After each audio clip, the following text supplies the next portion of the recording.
everyone who's tuning in right now on a YouTube, Facebook, Bob Golden Associates, or LinkedIn platform, I want to say hello and share this episode of Words to Lift By. This is a tough time. COVID is so scary and anxious, and I want to just do one little part to help make this time better and just remind people who've come into my life how incredibly grateful I am for you, how appreciative I am for all that you are and that you do. And today, I really want to say how much I love Cindy Dolphin.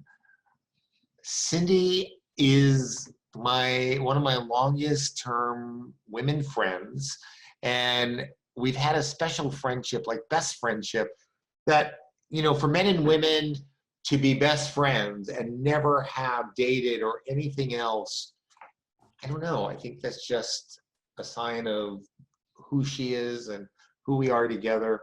I have respect for her as a creative, loving force, as a nurturing force, as a giving force, and as an inventive professional.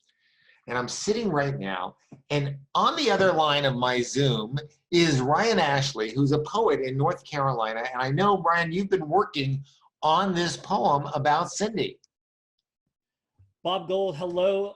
Cindy, hello. I am locked and loaded, just finishing this poem using my 100-year-old Smith Morso Corona typewriter.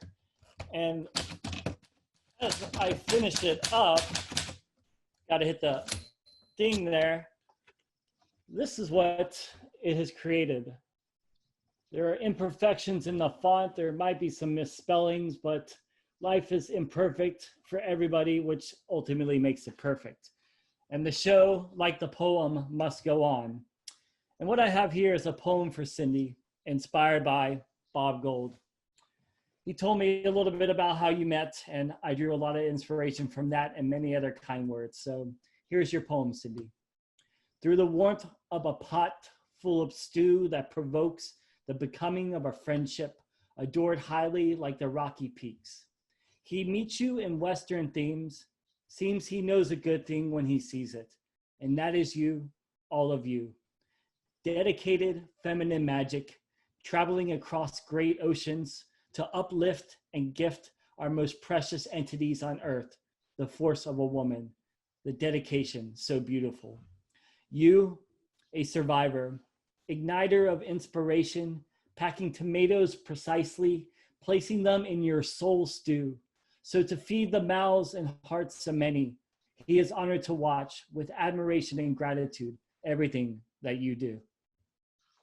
It's so beautiful. I have to just tell everyone a little bit about some of those alliterations that you were making. So Cindy made a trip to Africa, and on the foot of Mount Kilimanjaro, got involved in teaching business skills to a bunch of women there, and in Kenya or Tanzania. And what did they have? They had tomatoes. They grew tomatoes, and they would gather up their tomatoes as they ripened and go to the market and sell them. And Cindy said, no. Here's what we're going to do. We're going to slice your fresh tomatoes. We're going to dry them. We're going to package them. And now you can ship them to a much wider marketplace and get a better price for dried tomatoes and sun-dried tomatoes, and gave these women a livelihood that they would not have had. More still, Cindy, who's a survivor of breast cancer, and I know won't mind my sharing this at all, recognize that one of the big challenges is the drainage that comes after surgery. And you have this drain thing that has to be like pinned to a part of your clothing, and if you move, it comes out. And so she needed a drain carrier, and she went back to her women in Africa, and they have woven these Kili carriers, Kili like Kilimanjaro.